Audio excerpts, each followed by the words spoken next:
واعبدوا الله ولا تشركوا به شيئا وبالوالدين إحسانا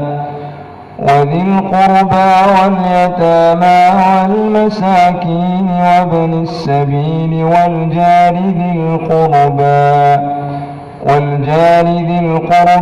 والجار الجنب والصاحب بالجنب وابن السبيل وما ملكت أيمانكم